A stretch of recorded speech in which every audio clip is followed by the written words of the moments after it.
Hi guys, it's Miss J and I'm back with video 2 of my vlog series, Journey to Dr. J. In this video, I'm going to talk about my process in choosing my schools, the schools that I'm going to apply to for the 2020-2021 academic school year. I'm also going to reveal my major. Some people call that a focus area or an area of concentration, whichever you like. But I'm going to start with that as a part of my process. And I'll be very honest and tell you that this was the hardest part for me. Throughout my career and even in my academic interest, there have been 3 main disciplines or 3 main areas, if you will, that I have worked in and that I'm really good at and that I really like. And I couldn't find a way to blend all 3 in a very specific way.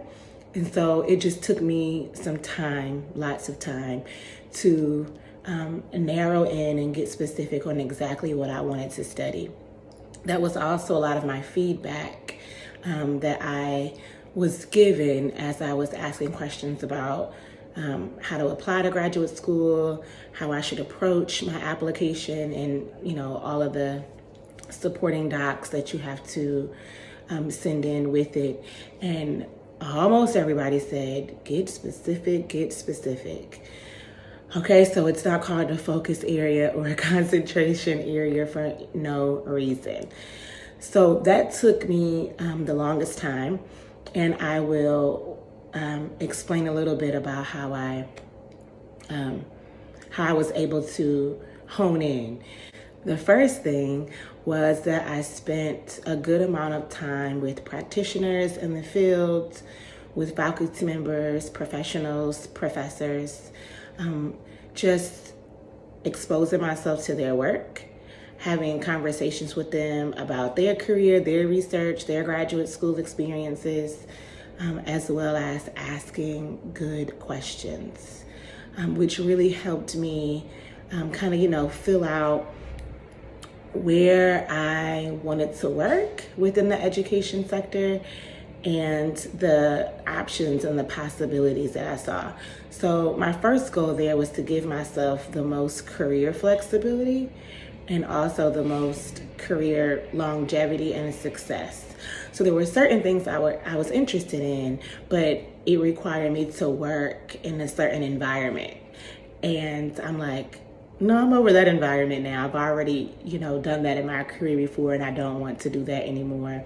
So that's an example as to how asking the right questions and exposing myself to professionals, I was able to, do some assessing of my own desire, my own skill, and just how long that would, potentially take me.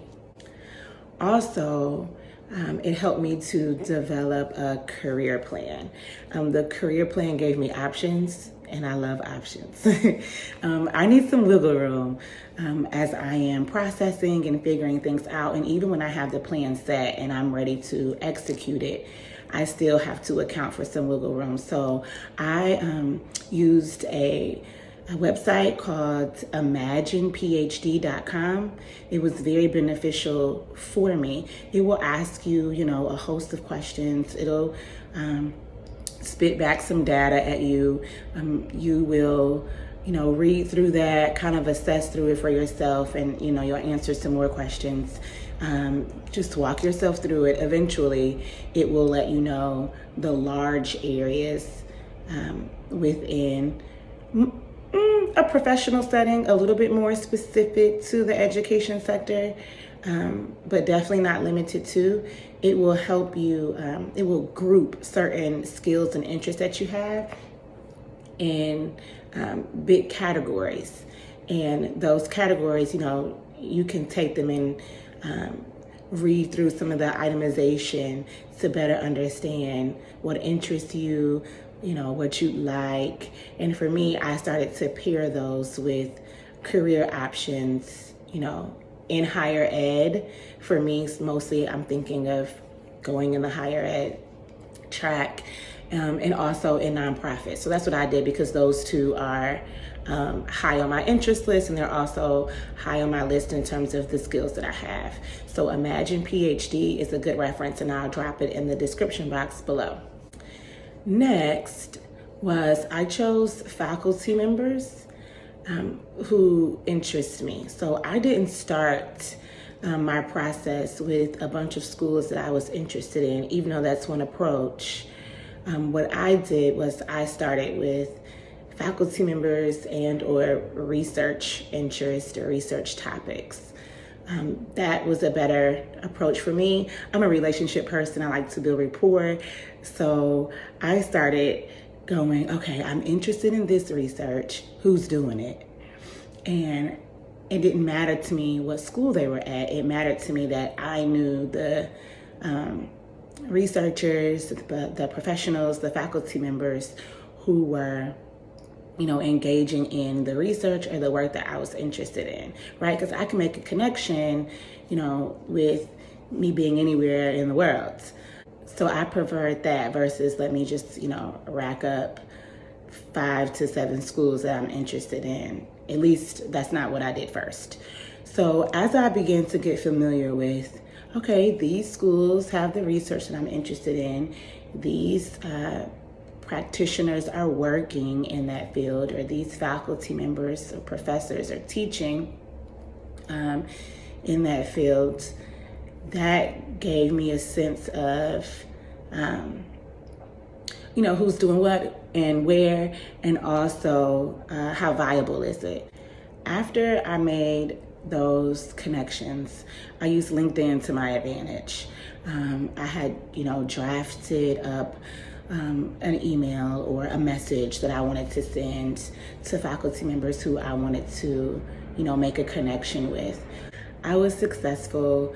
The majority of messages that I sent out were replied back to, and all of the ones that were replied to, had some type of positive remark, whether I asked for different things depending on who the faculty member was, but I was given, a positive response back, whether they gave me tips or advice, or, whether they were saying, yes, come visit, I'll assist you, I'll support you, or whatever it was that I was asking for. I used some strategies and some tips from Cal Newport's book, So Good They Can't Ignore You, and it was very, very fruitful. So fruitful that I ended up writing a book review on my blog about the book itself and how it personally helped me throughout this process. I will also add the link to that in the description box below. So now at this point in the process, I have chosen my area of concentration. I have identified faculty members who I want to, make a connection with professionally and have them know, my name and who I am and what my professional goals are. I am also aware of doctoral programs around the U.S. that have the focus that I'm looking for. And then obviously with that, I know the schools, right? And so now that I have that information, I need to start weeding out based on my own preferences. So I created a list that I wanted to use as a filter for the list that I had full of, my faculty members and their schools. And so the first was location. That was first to me just because I'm not going to be able to relocate to go to graduate school. And even though I'm not going to be able to relocate, I still wanted to take myself through the process as if all the schools were available for me to go to and I could, move next year and go, just because I wanted to familiarize myself with, again, researchers, professors, and universities who were in my line of work. I felt that that was beneficial for me to know, regardless of where I could move to or not. Next, obviously, research. The field that I have chosen within education is, a smaller niche. And so I need to make sure that I'm going to be at a school that's going to care about the research that I want to perform. Next were my funding opportunities. So I'm looking for universities who are going to, want to fund my time there at the university. And so even though you can apply for external funding opportunities, and I probably still will, I wanted to specifically look at schools who had an internal funding. The next item on my list was racial demographics of both the students and the staff. And that matters to me because I am, looking to study from and study with a certain demographic of people as it relates to, my research and what I want to do in my career. The next thing I considered were course offerings. I really like to look at the mapping sequence of the courses. Most doctoral programs have it already set for you where this is what you take year 1, this is what you take year 2. So I read through that, I combed through that even, just to make sure that the content I was going to be learning in that program was something, that interests me. Next up was cost. Just in the event that I'm not fully funded, I need to be in a position to pay the balance. And so I still wanted to choose a school that wasn't going to be out of my scope. The next item on my list was eligibility requirements, right? Or the admissions requirements, all the things that I have to do in order to apply. And then my last item was just my overall intuition and my overall sense and feel of the school. So altogether, location, research, funding opportunities, the racial demographics of the staff and the students, or the faculty member and the students, course offerings, cost, eligibility or admissions requirements, and then my overall intuition and sense of the school. I made these decisions mainly by, emailing and calling program coordinators and program directors, asking questions, making connections. Coordinators and directors love for you to call and ask questions. They just really appreciate it if you are asking the right questions. So do a little homework first on graduate school at large, on the specific school that you are, calling about or inquiring about, on the specific program, so that, you're asking very clear, very direct questions, and you can get, their support. After I finished contacting coordinators and directors, at this point, I had my list. I was clear about my focus area, understanding the exact focus area that I wanted to study and learn about in school. That led me to finding professors and researchers and practitioners who were working within that field. That helped me to get a little bit more clear about my research topic. And then, of course, I reached out to those faculty members and professionals and practitioners. I work for a university. I live in a city that has lots of universities. And so I was able to, some of those connections, I was able to, do face-to-face. I was able to either meet someone, or at the university that I work for, I was able to obviously just walk over. People know who I am. And then for long distance schools or long distance professors who I was interested in, I was able to make a connect via email. Meeting with them helped me again to refine my area of focus, get a little bit more specific. You start with this huge discipline, and then within it you start narrowing until you find your sweet spot based on all of the the things that you prefer and your own skill set and where you want to work within the industry, etc. Once I had that, I had a list of people who I know I wanted to either follow their career, or I wanted to work under, or I wanted to